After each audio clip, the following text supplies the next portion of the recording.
Hello and welcome to What's the Story? We're an inquisitive bunch of hosts from the What's the Story team on a mission to uncover stories about faith and courage from everyday people. And to help us do just that, we get the privilege to chat with amazing guests and delve into their faith journey, the hurdles they've overcome, and the life lessons they have learned along the way. Now, if you enjoy our podcast, don't forget to subscribe and sign up for our newsletter on our website, which is whatsthestorypodcast.com. It's your direct line to the latest episodes and detailed show notes, and they all get delivered straight to your inbox. And the best part, it's absolutely free. What's the Story is brought to you by Crowd Church. We understand that stepping into a traditional church might not be everybody's cup of tea. And that's where Crowd Church steps in, providing a digital sanctuary, a safe space to explore the Christian faith, where you can engage in meaningful conversations rather than just simply spectating.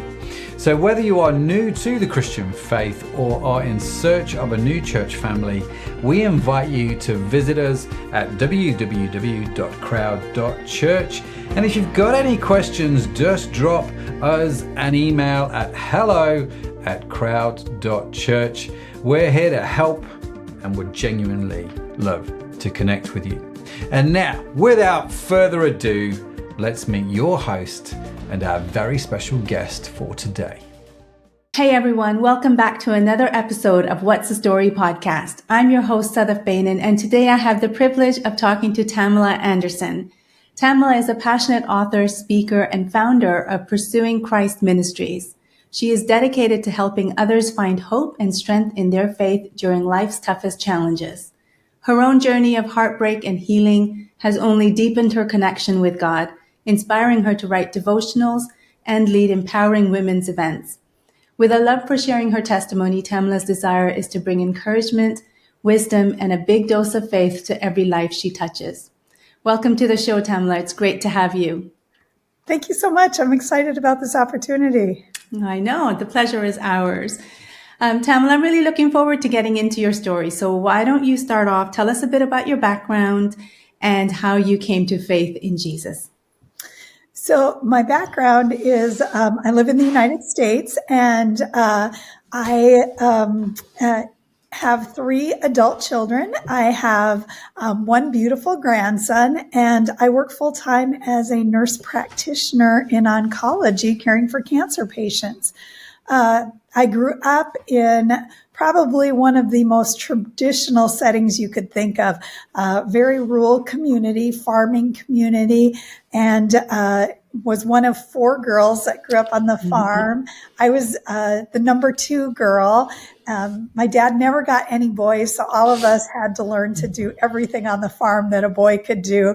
And it served me years later in my life to show a lot of tenacity and how to figure things out. But in addition to that was also the faith was at the forefront of everything. We went to church every Sunday morning. We prayed before every meal. I even remember spending time at my grandparents' home, whose families were immigrants from Germany, and they would do devotions every morning in English and in German. So if you were at Grandma and Grandpa's house, you were doing all of that. So faith was not something that I was unfamiliar with at any point in my life. It was very much the substance of how I grew up. It wasn't until years later when hardship happened that I really had to find the Lord in a new way, and just really had to learn how to rely on Him and find Him completely different than I had ever found Him before. Yeah. Can you describe what that shift was like for you, going from a traditional, Christian setting to something where you were more reliant, as you said, on the Lord? Absolutely. So like I said, was very traditional in how I grew up. I had gotten married shortly after finishing college. My husband and I had 3 children. Years into our marriage, we had decided that we wanted to do some fostering. We just really felt like we kind of had the parenting thing down, and we wanted to share that with kids that were less fortunate. And so we spent some years doing foster care.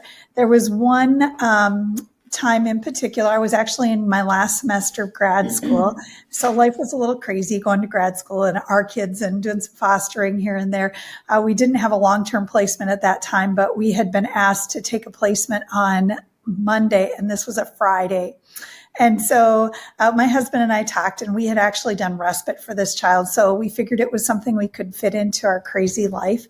And he was a cool kid. So we were excited to get him and have him part of the family.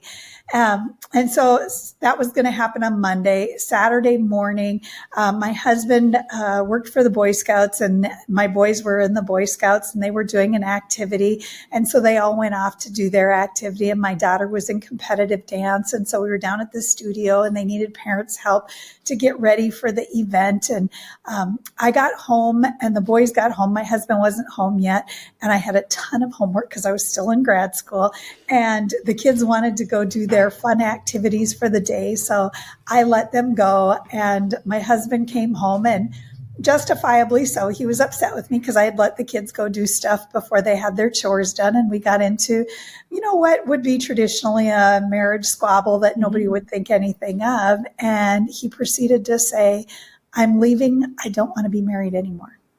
Wow. Never once had this been part of our discussion. Never once had it been anything that had ever come up. Never said that. We rarely fought. It was just a total blindside, total shock. And so for a few weeks, I did this whole thing of this is going to blow over and this isn't really going to happen. And when it really did happen, I just had to find the Lord. And I was like, how does this happen? This isn't the way my life is supposed to be. And I would say that I am very privileged in how I had grown up. I hadn't had a lot of the hardships in life. And so I didn't know how do you do this when it's hard? I soon became a single mom. Not only did my husband leave the marriage, but he pretty much checked out of the kids' lives, had to finish grad school, had a ton of debt, just a lot of things that hit me all at once. And I had been going to a church that was the denomination that I had grown up in, but I just really wasn't being fed there. And I knew a girl who I used to work with who was just a soul on fire. And I'm like, you know what? If she goes to this other church and gets like that, that's what I really need right now. I knew from my roots that if I was going to get through this, I needed to find the Lord in a way that I had never found him before. So I started going to this other church, and it was probably the third time I had went to this church. It wasn't a really big church, but had walked in. They were having a special service. There was a traveling evangelist that was there, and I walked in, and the pastor of the church recognized me and remembered my name. And I was really impressed by that because it was like only the third time I had been there. And then the traveling evangelist that night had this message. Like, I figured he had been walking with me the last several weeks because his message was so directed at me. And his message was, there's evil in this world, but God always wins. And I had been sitting there and I was thinking, I think I'm going to stay afterwards and see if they'll pray for me. I just really feel like I need a pastor to pray for me. And through these several weeks, I had not had any of that. And the guest pastor gets done speaking, and he hands the microphone to the regular pastor. And all he knows about me is my name. He might know that I'm finishing NP school and have kids, but nothing about my hardships. And he takes the microphone and he walks over to me and he says, I don't know what's going on in your life, Tamala, but the Lord has laid you on my heart, and I feel like you need prayer. And it was this incredible aha moment. It was the first prophetic thing that I had ever witnessed in my life, where I knew that God saw me. God saw me in all of the crying, all of the tears, all of the heartache, the brokenness. And he was recognizing to me that he saw that and that he was going to be there for me. And that totally was the start of what revolutionized my faith into what it is today. Yeah, no doubt. And I mean, it's incredible, as you say, how the Holy Spirit was present, was moving and drawing you in. That's great. And I'm really curious. Thanks for sharing that, by the way. I'm really curious. How did like just going back to your early days of after your husband broke the news to you, and I think you were in denial. Is that what when you were Oh yeah, hoping initially. that it would all Hopefully, just, yeah. yeah. And I guess my question is, how did you navigate those early days when you realized actually this is a reality and the impact it's going to have on your kids and you as now a single mom? It's really interesting. One of the things that I always say is scripture tells us that God is collecting our tears in a vessel. And I'm like, he's going to have one really big one because there were a lot of tears during that time. I didn't know you could cry that much, in all honesty. So it was with grieving. I will say that, anybody who goes through a loss like that, even though it isn't a physical death, there is a full grieving process that you go through. There's rejection. There's a lot of mixed emotions in that. And I remember, I talked to God all the time. I mean, me and Jesus got to know each other really well. And, it's really interesting. I spent so much time searching him out and spending time with him and relying on him that years later, when life got a little bit easier and I found myself not doing that as much, I was like, oh my gosh, I miss Jesus. I'm not talking to him like I used to. And, I think that that's part of where Paul writes in the New Testament that, we have to rejoice in our suffering because our suffering really does draw us near to him and really takes us to places that we wouldn't go if we wouldn't be in those times of suffering and heartache. Mm-hmm. No, you're right. And I agree that when you've been walking with the Lord closely and you have that regular communion with him, when you don't have it, you do feel it and you do miss it. And I think it is like those breakups can be like a death. It is, as you say, it's not physical, but all your hopes and dreams and everything is wrapped up in that and what could be and so on and so forth. So, yeah, I can understand the whole grieving process that would have gone with that. Well, and I think the thing is remembering that the traditional nature of what I grew up in, divorce was very, very taboo in my family. So while divorce is very prevalent, for me, it was a very taboo thing. Like my family was not overly accepting of this. And there was a lot to deal with in that. So there was shame, there was rejection, there was a lot of need for forgiveness. I was just reading earlier today about Jesus teaching his disciples to pray and the Lord's Prayer and, forgive us as we forgive our debtors. And, we want God to forgive us. We have to figure out how to forgive others. And that is a mighty, mighty task when somebody has hurt you so deeply. And, even in my reflection today, as I was looking at that, I was like, wow, have I come a long way in that forgiveness process? When you're hurt like that, the last thing you want to think about or even consider is forgiveness. I tell my ex in the few conversations that we have had over the years that, I used to wish ill on him. I wanted horrible things to happen to him. And I think that, being honest that we go through those phases, even though we're Christian and that's not very Christ-like, it's the flesh in us. And to get to the point of finding that forgiveness. And yeah, that's part of the grieving process is finding that forgiveness and part of the healing process. But we can oftentimes only do that with the help of the Lord because it sometimes is way bigger than anything we can do in our flesh and humanness. Yeah, no, you're absolutely right. It is a process. You talked about shame and rejection and the need for forgiveness. Was that in the context of your parents, your family? It was a little of all of that, as things unfolded, I began to discover that my ex had actually, so from the days that we were early on, we had been married for 20 years. My divorce was final less than a week before my 20th wedding anniversary.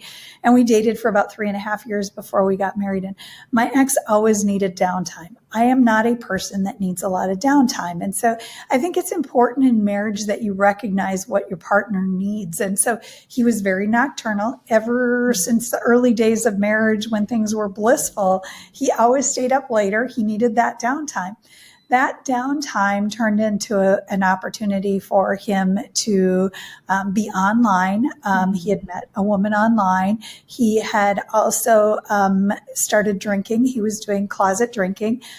In the 23 years that I was together with him, I can tell you that I never saw him completely drunk, but he drank to maintain and to function. And, it just, so then all of a sudden I find out there's another woman, and then there's the whole rejection. What did I do wrong? What was I so bad about? All of those things. And by no means am I saying I was perfect in marriage. I think if any of us are honest with ourselves, we know that none of us are perfect in that walk. But I truly would have done anything to resurrect and save my marriage at that point, because I truly believed that I had a covenant with God. I had made a promise before God that I was going to do this. So there was rejection in my spouse, shame from my family. I felt horrible that I had made a promise before God and I was not keeping it. And there was no way that I could change that. My partner had decided he wanted out. And so I had to work through a whole lot of things about, this is not what I am supposed to do as a Christian. I am not supposed to be divorced. I am not supposed to do these things. It was a whole process. It was a lot. Yeah. How did your kids handle it, or how did you walk through the process with them? It's interesting because I have 2 boys and a girl, and each one of them kind of had their own way of working through it.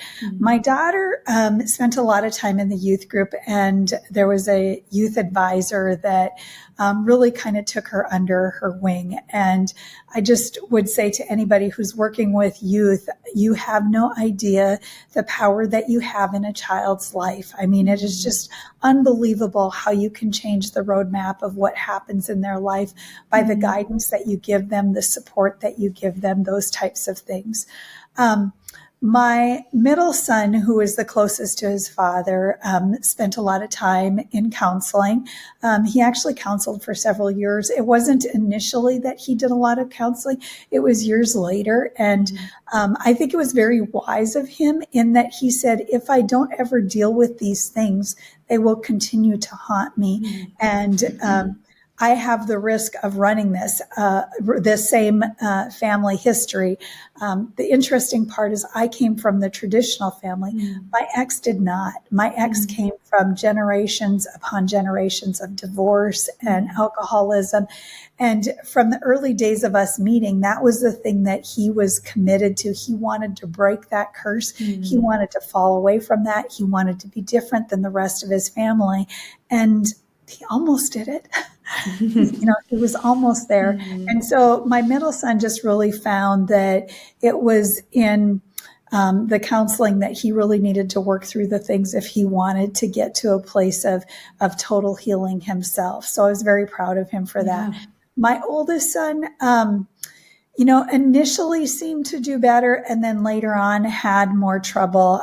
Just as far as, again, that youth thing, it wasn't until years later that I found out his Boy Scout leader, they'd go on campouts, and my son loved to do campouts. And he was high school age at this point, loved campouts. But what I didn't know until years later, after he had graduated from high school, is that at campouts, when the rest of the boys and leaders would go to bed, the main scoutmaster would put on a pot of coffee, and they would sit up for hours talking, and just really provided role The model space, and yeah. support for him. My oldest son had a couple other things that happened in his life that at that critical time also that were kind of devastating to him. Some related to sports, some related to, he always wanted to go into the military, and he had signed up to go into the military and then found out he was colorblind. So all of the jobs he wanted to do in the military, he couldn't do. So it was a bunch of disappointments at once, which then led him down some bad tracks and some bad trails. And I smile because he is now graduated with a degree in engineering and is back on track. So God will truly turn things around. And the prayers of a mother or even a father can abound for much. So God truly just answered a lot in turning his life around and bringing him to a place where he could be back on track. Listening to you speak, I'm really struck by how you would have just, I guess, the load you would have been carrying at that time to hear that news, to navigate everything that came afterwards, and then the whole process of having to support yourself, your kids, and your foster child as well at that point. So we did not that go take through? the placement. I was like, I can't do that as a single person and going through what we were going through. But yeah, it was a tremendous amount. I would say that my parenting style changed dramatically. I went from being the traditional family with my husband and I, because we were really falling into what I had grown up in. You know, the kids were, Sunday school, confirmation, church every Sunday. It was very, very traditional, praying before your meals, all of those kinds of things. And I ended up doing some moonlighting. I had a bunch of college debt. I had a lot that I took on. And so I worked a lot of hours. So we became much more of a team. And so it really changed the dynamic. The kids had to rely on each other very differently. The fact that I can say that my kids are okay is a tremendous blessing to me, because it doesn't always work out that way when you don't have a parent around as much as I was absent. But I lived in crisis mode a lot. Years later, it was probably 6-7 years later, I was like, I'm not sure how to function if I don't have a crisis coming up, because a year after the divorce, my daughter actually had to have open heart surgery. She was born with a congenital heart defect. And so we knew from 9 months of age that at some point she would have to have her heart valve replaced. And so not knowing where that was. And so a year later, end up having that challenge. So it was just crisis after crisis. A few years after that, I was born with a congenital hip defect, and I was working all these hours and trying to provide. And it got to a point where I couldn't walk anymore. And so I needed to have hip surgery. And I'm like, I can't take time off work. I got kids to, I got kids to support. And one of the miracles that God did. So found a doctor that was about 4 hours away that could do this surgery with a new technique. And one of our nurses in the clinic had actually done this and was back at work in 2 weeks. So I was like, 2 weeks, I can do 2 weeks. I can take 2 weeks off. I've got enough money that I can make it 2 weeks. So drove 4 hours away. I had this surgery, came home. Being a nurse with my background, I knew that hips were solid, and I was just determined as ever. I just got to get this to the point that I could be back at work in 2 weeks. So I was out walking. It was a beautiful day. And a week out, I was walking up to a mile at a time. And I almost didn't make it home at one point. It started hurting. And I have a really good friend who is a orthopedic PA, physician's assistant. And I call up Kelly and I'm like, hey, Kelly, what do you think is going on? And she's like, oh, you probably just pushed it too hard. Give it a rest, a day or two. So I rested for a couple of days and it didn't get better. And it progressed to kind of get worse, actually. And so I ended up needing to go to see the surgeon. And living in a rural community, I had to drive about 100 miles to the doctor that few days later. And the doctor told me that the components in the hip replacement had moved, and I was going to need to have a second replacement surgery. So I got back, and my friend Kelly would come over and have me sign releases of information so that I could release my films, my x-ray films, over to her to take a look at it. And actually what had happened was there was an intraoperative fracture that the surgeon never told me about, and told me he banded it because the bone was soft, but did not tell me that there was a fracture and did not put me on restrictions. So now it was going to be 4 weeks after that I was going to have a second hip replacement. And remember, I was only going to do 2 weeks. So I had a second hip replacement 4 weeks after this. And then I got home and I started having problems with the incision. And 2 weeks later, I ended up having another surgery. So in 6 weeks, I had 3 surgeries for this hip, and I was only supposed to be off for 2 weeks. This was not part of the plan. I was running out of every kind of money imaginable. And so then they were talking about a fourth surgery. And I said, you people are done. You people are done. And I don't know in the UK if you're familiar with the Mayo Clinic, but it is the renowned medical facility in the United States. And I said, I'm going to Mayo. I'm done. You guys are not cutting on me anymore. And the first miracle that happened is when I was going to go to request my referral to Mayo Clinic, my girlfriend Kelly, I messaged her and I'm like, hey, this is what I'm asking for. Do you know who I should ask for? Well, ironically, Kelly was at the Mayo Clinic at an orthopedic conference and was able to find out who the best hip surgeons were. Years later, when I had seen a different orthopedic doctor, it was kind of funny because he said, you know, this surgeon's like world renowned. And I'm like, yeah, I do. So in the meantime, I had to wait. So the referral process to get to Mayo Clinic is extensive. So it was several weeks before I was able to get an appointment with them. In the meantime, I continued with some treatments. I was on crutches. I couldn't bear any weight on my hip.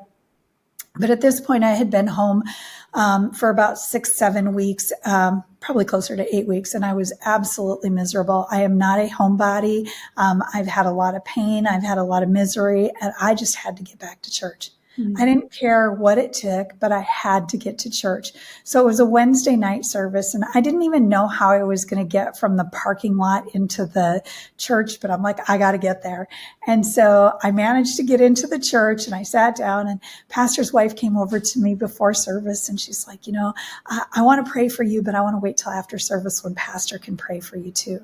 And so service finishes, and pastor and his wife come over, and they start praying on me, and they barely started praying, and pastor said, wait, there's just not enough power here. And he grabbed a couple of other people and said, you know, come over here and you've got to lay hands on her too. We need more power to pray for this. So they're all praying over me. And, you know, one of the things that I'm anticipating is that my friend Kelly has told me there's going to be another surgery. They're going to have to get this infected joint out, all of this stuff.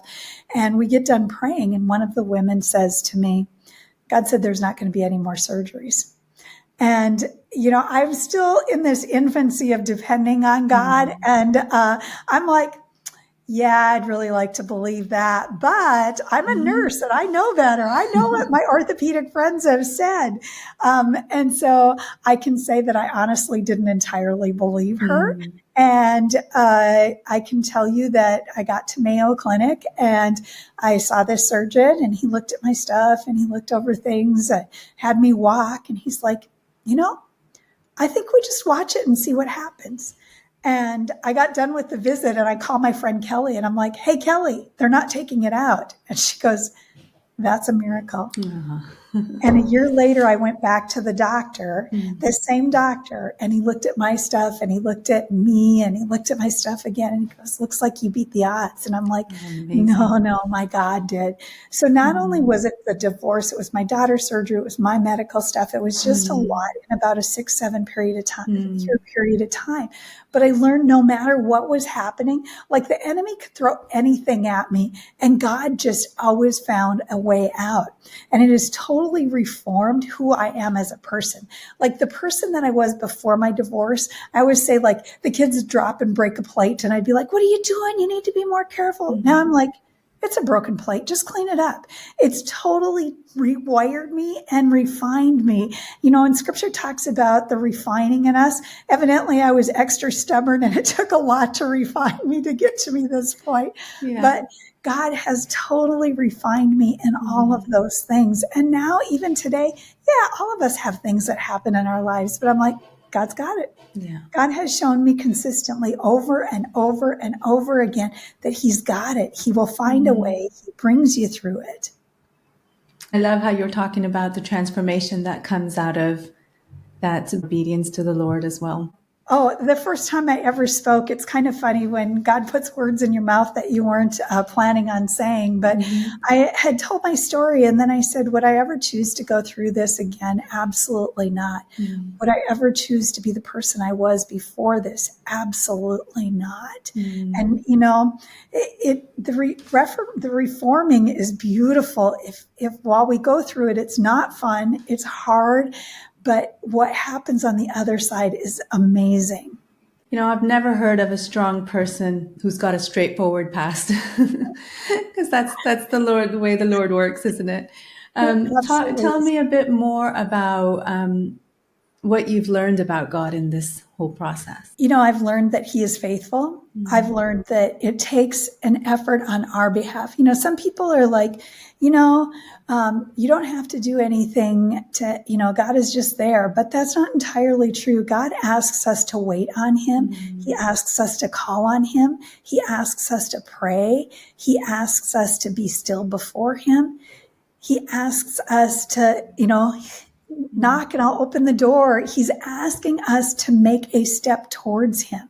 He is there and he's ready to interact in anybody's life, but we have to make the movement towards him. We have to make the conscious decision to seek him and to be available to him. And the more you draw into that, the more you see him in everything around you. So true. We are called to be obedient and to live for him. I think the interesting thing is, you know, I've grown so much in the last 12 years in my faith. And yet the more I grow in my faith, the more I realize how much farther, like, I feel like I'm just at the tip of the iceberg and I was so far away from that years ago. So the abundance of what you can learn and grow and discover in the Lord is just absolutely never ending. It just goes on and on. And it's such a gift, isn't it? It's like you're not going to arrive, but it's a good place to be because there's always so much to learn and be encouraged by. And each step of the way, it's absolutely amazing. One of the things that about 6 years ago, I actually moved across the state. And what I didn't know at the time was why I was moving. I was at work one day and I just said, I have to move. And I called my daughter. She was at college and she was like, I think mom's lost her mind, is what she told my son, because I decided that instant. I had never thought about it before, and I had to give a 90-day notice before I could move.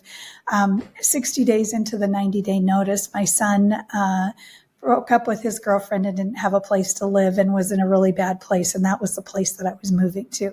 So, but I had sold a house and I had a little extra cash, and there was a church in the town that I moved to that was doing a tour to Israel, and I was on my bucket list. And so after all of these years of hardship, it was kind of my little reward to be able to do a trip to Israel.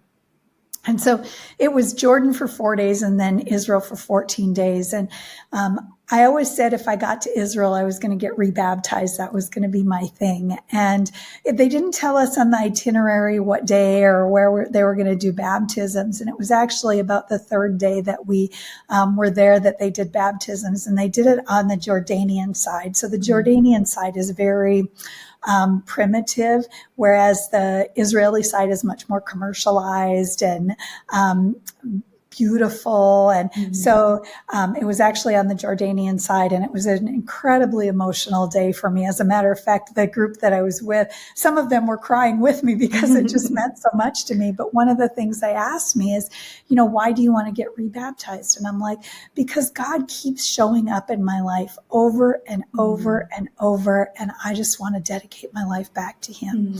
And that night I got back to the hotel, and you lose track of time when you do one of those red eye flights. And, and one of the things that I told myself I was going to do was I was going to journal every day, because I wanted to make note of everything that I was feeling in those days, so that I could remember it forever, because I didn't know if I'd ever get back to Israel. And I went to journal that night, and I sat down and I went to write the date. The date, remember, we didn't have the itinerary of what day baptisms were going to be. It would have been my wedding anniversary. Oh, wow. It was like God gave me a brand new start. Like, here's your new life. I have wiped away the past, and you get to move forward.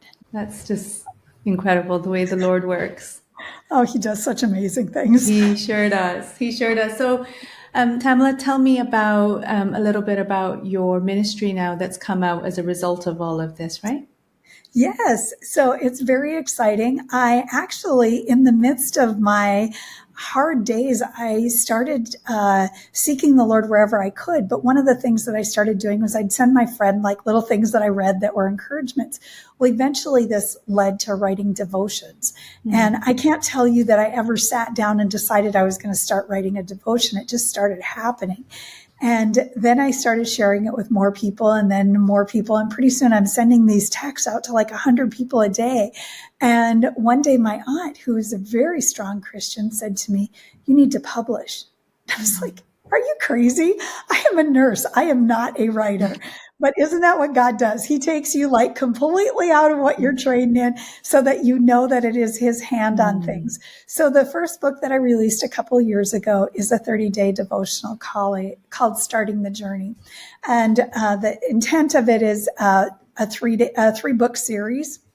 And so it's Starting the Journey. The next one that I'm working on right now is Continuing the Journey, which is a 90-day devotional. And then the third one will be a 365, because I have enough devotions for all of it that I primitively wrote over the years. But God really laid on my heart a different book that he wanted me to write before I finished the devotional series. And so in September, I released a book that is called Overcoming When It Hurts. And, hurt is one of those things that all of us experience in our lives. Certainly there's people that have hurt to much greater extents than others. But one of the fallacies in our world is that sometimes we think that when we become a Christian that we're not going to have hurt and pain. We think that if we just follow the Lord, that nothing is going to hurt. And that is just not true. And so I take a look at 6 people in the Bible who have suffered and had pain, and how their lives have changed as a result of it, how they found the Lord in their hurt and pain, and then how we can apply that to our lives. So I look at Hannah. Hannah's my girl. I mean, when you cry so hard, that gut-wrenching cry, like Eli thought she was drunk. She was crying so hard. I think all of us have had that moment at one time in our lives. And so it's overcoming, or it's when it hurts and you don't understand why. It's Joseph when it hurts and it wasn't supposed to, because Joseph was born with this promise. He was going to be special. He wasn't expected to have all this hurt and pain in his life. And then it's Job when it hurts and it's almost more than you can bear, because God never gives us more than we can bear. But sometimes we feel like we're really close to that edge. And then it's Paul when it hurts and you've transformed your life and you're stepping out in your faith. And then it's Mary when it hurts and you're obedient. And then it's Jesus when it hurts and you knew it would. Jesus came knowing that it was going to hurt, knowing that he was going to have the hurt and pain that each of us will face. And yet he still came. You know what? I am so encouraged listening to you speak. And that as you're naming the titles and you're going through all these characters in the Bible, I'm just so touched that, I can see you've just been in the scriptures. You've been a student of the scriptures. And you said early on when we started, you said you felt seen by the Lord in all of your heartache and your hardship. And that really comes through. It is in giving that you receive, and it is pouring out that the blessings come. And I just, even in your darkest days when it's hard to give, if you are able to pour out and give a little bit, it's amazing what God does in your healing. You're absolutely right. It is incredible, that communion that you can share with him in times like that, especially. Like, it doesn't make sense when you feel empty and you're supposed to pour out that you end up filled up. It's just so amazing, because it's when you're emptied out like that that God can really move, and you find him using you in ways that you never expected. And you're beaming as you speak, Tamala, and can really see the Lord's hand in your life. Well, it has been an absolutely fun journey, and I cannot wait to see where he takes this. We have some other things that are kind of in the works yet.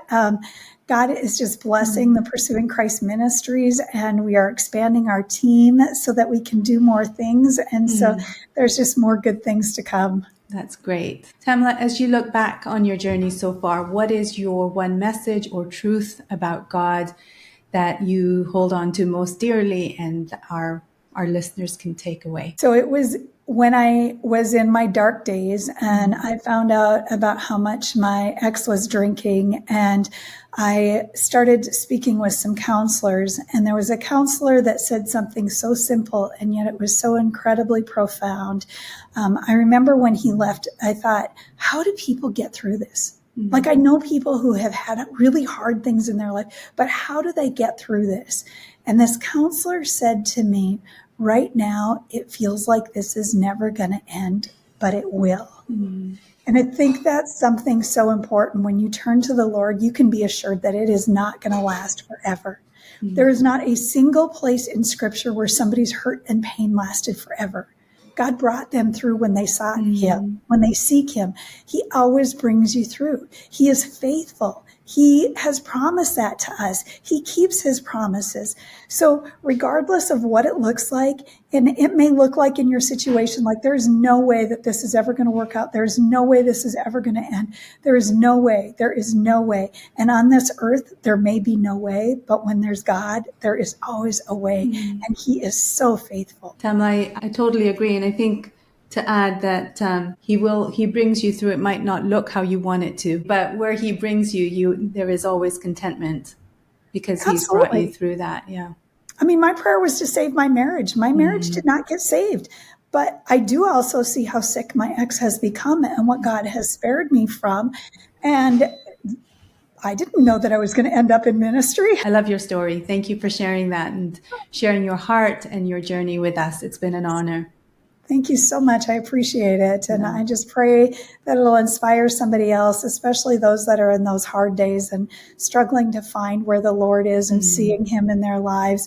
Just know when you can't see him, he's still there. How can our listeners reach out to you? So you can message us through pursuingchristministries.org. I also have a speaking website that is TamalaMay, TamalaMay.com. My books are under my pen name, Tamala May, and they're available on Amazon. Great. Those links are on the show notes. Thank you again. Really appreciate you being here. Thank you so much. I appreciate this. For everyone listening, thanks for tuning in today. I hope Tamala's story has inspired you as well to seek God more intentionally, hold on to your convictions, and embrace the unique path that he's leading you on. Remember, no matter the challenge, there's always a way forward. So until next time, bye for now. And just like that, we have reached the end of another fascinating conversation. Now remember to check out Crowd Church at www.crowd.church, even if you might not see the point of church. You see, we are a digital church on a quest to discover how Jesus can help us live a more meaningful life. We are a community, a space to explore the Christian faith, and a place where you can contribute and grow. And you are welcome at Crowd Church. Don't forget to subscribe to the What's the Story podcast on your favorite podcast app, because we've got a treasure trove of inspiring stories coming your way, and we would basically hate for you to miss any of them. And just in case no one has told you yet today, remember, you are awesome. Yes, you are. Created awesome. It's just a burden you have to bear. What's the Story is a production of Crowd Church. Our fantastic team, including Anna Kettle, Sadaf Bainon, and me, Matt Edmondson, and Tanya Hutzalak, work behind the scenes tirelessly to bring you all these fabulous stories. Our theme song is a creative work of Josh Edmondson. And if you're interested in the transcript or show notes, head over to our website, whatsthestorypodcast.com. And whilst you're there, sign up for our free weekly newsletter to get all of this goodness delivered straight to your inbox. So that's it from all of us this week here at What's the Story. Thank you so much for joining us. Have a fantastic week wherever you are in the world. We'll catch you next time. Bye for now.